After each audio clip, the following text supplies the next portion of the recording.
DreAllDay.com. You're now tuned into the show where you learn the discipline to show up day after day, to do the work, the confidence to put yourself out there boldly and authentically, and the mental toughness to continue showing up, doing the work, putting yourself out there, even when the success you expected to achieve has yet to be achieved. And on top of all this, you get a huge dose of personal initiative. That is the go-getter energy that moves any one of us, including yourself, to go and make things happen instead of waiting for things to happen. And then we put all this together into a series of frameworks, approaches, insights, strategies, and techniques all underneath the umbrella of one unified philosophy that is called Work on Your Game. My name is Dre Baldwin, also known as Dre All Day, and welcome to the show. And today's topic is things you can do to separate yourself from the average masses. Now, we just touched on this a good amount in yesterday's masterclass. We're going to go deeper into it today and tomorrow in this quick two-part mini-series. Before we get started, I remind you of two things. First of all, my text message line is down below in the description to this episode. You want to have me as your direct coach. Also, the other thing is workonyourgameuniversity.com. That is where you have me as your direct coach, get access to all of our trainings, all of our courses, all of our future stuff, webinars, masterclasses, etc. And we got a lot of stuff coming in the university. So I suggest you get in where you fit in. Right now, just go to workonyourgameuniversity.com. You can learn more, see who we're working with, what we're doing, see our social proof, and take your next step. Again, that's workonyourgameuniversity.com. That out the way. Getting right into this, which is things you can do to separate yourself from the average masses. Now, if I was to ask you, you who's listening to this right now, if you wanted to be amongst the average, you want to be amongst the masses of people who are generally average, whether you are part of them right now or you are not part of them right now, is that where you want to be in the future? I would assume that none of you would say that that's where you want to be. I think everybody would say, no, I don't want to be part of the average masses. I think everybody listening to this show, which is all about personal and professional development and is literally called Work on Your Game, you want to perform at a higher level than the average person performs, maybe even a higher level than your average as of right now. In other words, you plan on getting better. So even if you are average right now, what we're going to talk about is the things that you can do that will separate you from the masses of people who are indeed average, because most people are by definition average. And the law of association says you become the average of people you spend the most time with. So by definition, most of you will probably spend a lot of time around average people. How do you make sure that law of association does not pull you into the average or keep you in the average? I'm going to tell you exactly how in today and tomorrow's master classes. So let's get into it. Point number one. Topic once again is things you can do to separate yourself from the average masses. Number one, show up early. This is not some type of trick. I literally mean show up early. Right? If you want to separate yourself from the average masses, all you have to do, well, one thing that you can do, excuse me, this is not all you have to do. One thing that you can do is show up early. And again, this is not some type of Jedi mind trick. This is a literal translation that you just need to show up wherever you're going to show up early. You've heard me talk about this. Early is on time is late, and late is forgotten. All right, most people can't show up early. They can't. When I say can't, I mean that directionally. Simply being on time for every single thing that you are doing. So when I say being on time, I just told you early is on time. So when I say on time, what I mean is early. All right, when you're being on time for every single thing that you're doing, if you have a job interview, for example, you have a meeting with somebody, show up to the location of the meeting or the interview 15 minutes before the scheduled meet time. You have a job interview at 11 o'clock. You should be sitting in the lobby of the office building at 10:45, announced that you're there so that they know and you know that they know that you got there 15 minutes early. You have a meeting with another person at Starbucks at 11:15. You get to Starbucks at 11 o'clock and be sitting in there waiting for them to arrive for 15 minutes until they show up. So when they show up, you're already there. Yes, I do mean this literally. This is not a metaphor. All right, why do you do this? Why show up 15 minutes early, Dre? It's like I'm wasting 15 minutes to get there early. Let me explain to you why you want to show up early. First of all, it allows you to be fully prepared and relaxed for whatever it is you're about to do. If you get to the venue early, you get a feel for the venue, for the space and everything, and you're there. You're there, you're prepared, and that 15-minute window gives you a little bit of cushion just in case some unforeseen circumstance happens on the way. But you should prepare for unforeseen circumstances like traffic, rain, a crying baby, etc., ahead of time so that you are still leaving early enough to be early, even if something got in the way of you being early, if you get what I'm saying. Everybody get what I'm saying? So you should still be preparing to be there 15 minutes early, even if things are getting in the way of you being there 15 minutes early. All right, this is a discipline. This is not a luck. This is not some happenstance shit. This is something that you're doing on purpose and consciously. So there are no excuses. Okay? That's one reason why you show up early. It also shows respect to whoever you are working or meeting with. It shows them that you are prepared and thinking about what is about to happen. All right? It shows them that you're thinking about it and you're ready for it. That's why you got there early. Everybody understand? It also, another thing it does is it gives you a bit of an upper hand in the engagement, whether literally or subconsciously, because you are already relaxed and ready for what is about to happen. It gives you a little bit of a psychological advantage if you happen to be in some form of competition, getting there early so that you're not having to rush through the situation. Now, while there is some angle at certain times and in certain places in life to be, as they say, fashionably late, that's not what I'm talking about here. I'm not talking about you showing up to the red carpet for some fucking movie premiere or some damn Instagram movie. I'm talking about your real life, real business, and real things that really matter to producing success. All right, there is no positive benefit to showing up late. All right, again, we're not talking about you being a guest at the Grammy Awards. Okay, this is not a cocktail party. So be early, be prepared, and be ready to do what you have signed up to do, whatever that's supposed to be. No high level performer shows up late on a consistent basis to whatever it is that they do, the thing that they're a high level performer at. Let me say that one more time. No one who is a high level performer consistently shows up late to the thing in which they are noted for being a high level performer. As of my recording of this episode, I'm recording this in late 2024. My hometown basketball team is the Philadelphia 76ers. I live in Miami, Florida, but I'm from Philadelphia. Hometown 76ers are having a terrible season as of the date of this recording. Maybe by the time you hear this, they have started to turn things around. But there was a leaked report that the basketball team, which lost 14 of its first 17 games of the season, they were 3-14 at the point that I'm recording this. So last I looked, they were 3-14. They had a team meeting with just the players, like a players only meeting after one of their games that they had, of course, lost. And in this players only meeting, this is the kind of things that happens in sports when a team is doing really bad, but they expect to be doing a lot different than how they're doing. So they have a players only meeting to kind of air things out and basically hold each other accountable and call each other out. The best player on the team is a guy named Joel Embiid. And Joel Embiid is a very skilled player, very talented player at that. And I'm at the same time not a big fan of this guy because I personally, this is a results-based business. Sports is a results-based business, and Mr. Embiid, despite the individual accolades that he has purposely and personally campaigned for over the course of his career, his team, the Sixers, have not had any significant postseason success with him as their main guy. He's been the main guy for several years. And the postseason, by the way, is when you win the championship. And the point of playing sports is to win the championship, not to win individual awards, but to win the championship. Sixers have never come close with this guy as their main guy. Yet the team pays him as if he's a main guy. Most fans talk about him as if he is a superstar, one of the best players in the world. He is one of the best players in the world. The problem is when you are looked at as one of the best players in the world, you are expected to deliver a certain result that is consummate with that title, and he has yet to do that. But at the same time, it doesn't seem anyone in the Sixers organization, their management, ownership, etc., coaches, nobody holds him accountable for not delivering. He just is not held to that standard. You think of other players who have been held to that standard, even somebody like LeBron James, who does and says some things that I'm not a big fan of. We can agree he has been held accountable to the standard of you got to win championships. And anything that he's saying or doing, people are still like, hey, you got to win championships. And he has a few of them. Look at someone like Kobe Bryant, whose whole thing was about, I just want to win as many championships as possible. Kobe actually said that out of his mouth during his playing days.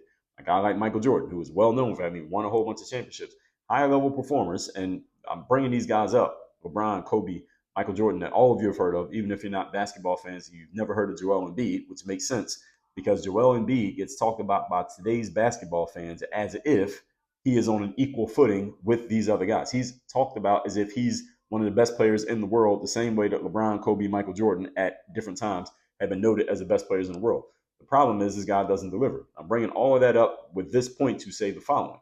When the Sixers had this players only meeting after one of their many early season losses, it was told to the media that during this players only meeting, one of the players on the Sixers called out Joel Embiid, allegedly the best player on the team, allegedly the superstar, for often being late to team activities. He got called out for being late to team activity. He would come late to meetings, late for the bus, late for practices, late for things. And the problem is, there's a twofold problem here, actually threefold problem. And let me make sure I remember all three. Problem number one is that this guy is supposed to be the best player on the team. He's supposed to be one of the best players in the league. And I just told you in this first point of today's masterclass, the high level performers are not ever routinely late for a thing that they're supposed to be high level at. So Joel is violating this principle right here, number one. Number two, the fact that Joel, being the best player on the team, is supposed to be the one setting the standard, not having the standards slapping him upside the head. In other words, one of his teammates should not have had to call him out on this because he should have called himself out and made sure he wasn't late again after the first time that he was late. So the fact that it got called out is the second thing. Number three, the fact that the Sixers players had to have a team only meeting to call him out for being late because nobody else in the organization is calling him out for being late. The coaches didn't say it. The management didn't say it. The ownership didn't say it. One of the players on the roster had to tell him that he was late all the time and call him out. Whereas had the player not done that, nobody would have said anything. He would have kept being late. Now, we wouldn't know about it if nobody had said anything in that players only meeting. But the fact that he's showing up late and the first person to call him out on it is one of his teammates and not somebody else with a higher up status in the organization tells me a lot about the organization itself. And it tells me a lot about the player. Everybody follow what I'm saying here? So when you're a high level performer, you're the one setting the standards of accountability, not having people remind you of the standards of accountability. If you're being reminded of the standards of accountability, you are not a high level performer.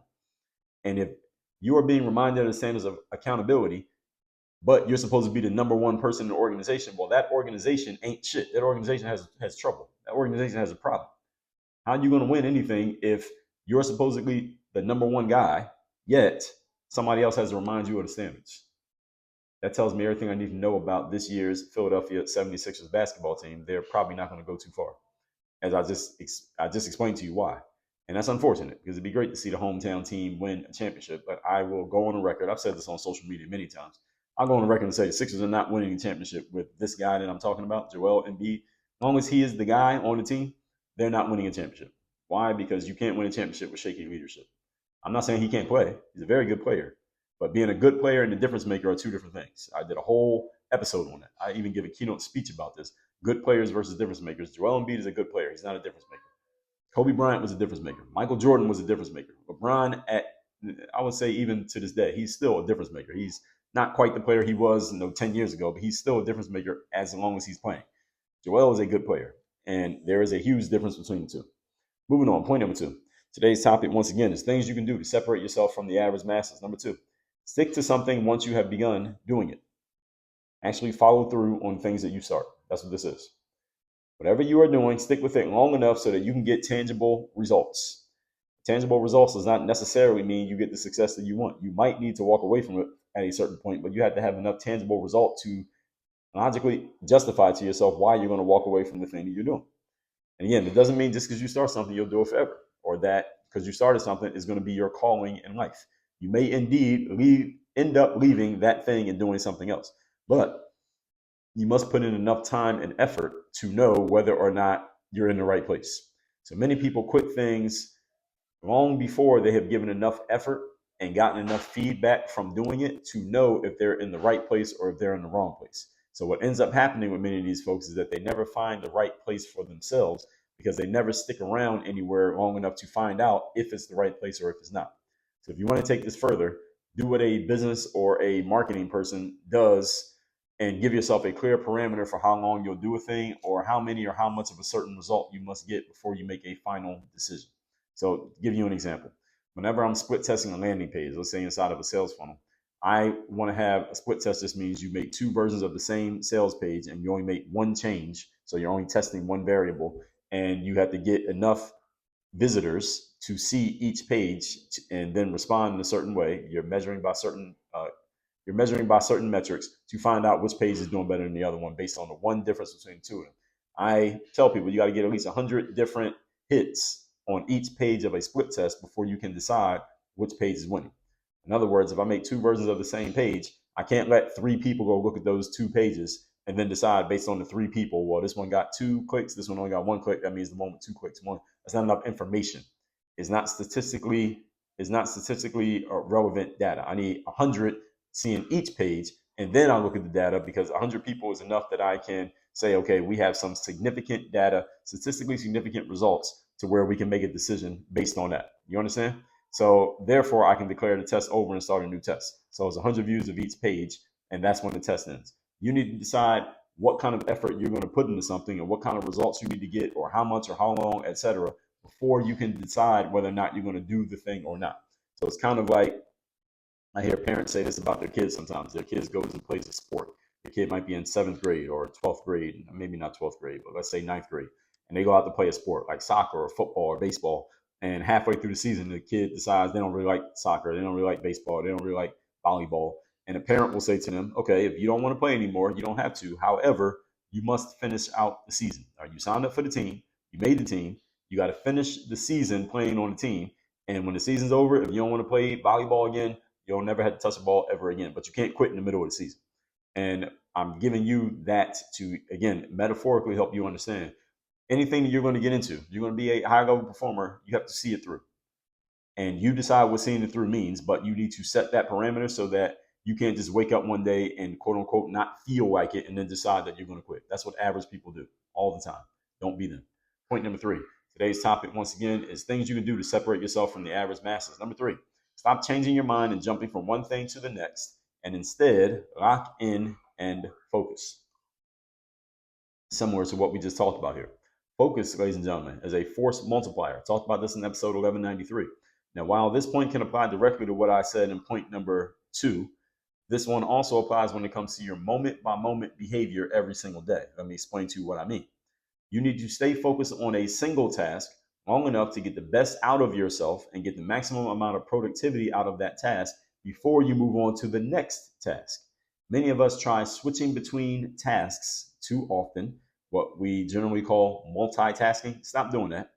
And when you multitask, you never get the most out of your own brain. Why? Because every time you switch tasks, you have to rev up your focus all over again on the thing that you just switched to. And then when you go back to the other task, you have to rev up the focus all over again. I just told you, focus is a force multiplier. The longer you stay focused on something, the better your brain performs at that thing. Which means doing 1 hour straight of a thing is better than doing 15 minutes here, and then later on 15 more minutes, and later on 15 more minutes, and later on 15 more minutes. It's better to get all 4 15-minute segments in consecutively all at one time. Your focus will be stronger if you keep it all focused on one point rather than bouncing around between activities all throughout the day or moment by moment. And this is easy to get caught in the trap of multitasking these days because we have so many devices and tools and messages and notifications bombarding us and trying to pull our attention away, which is why the masses of people tend to fall into this trap.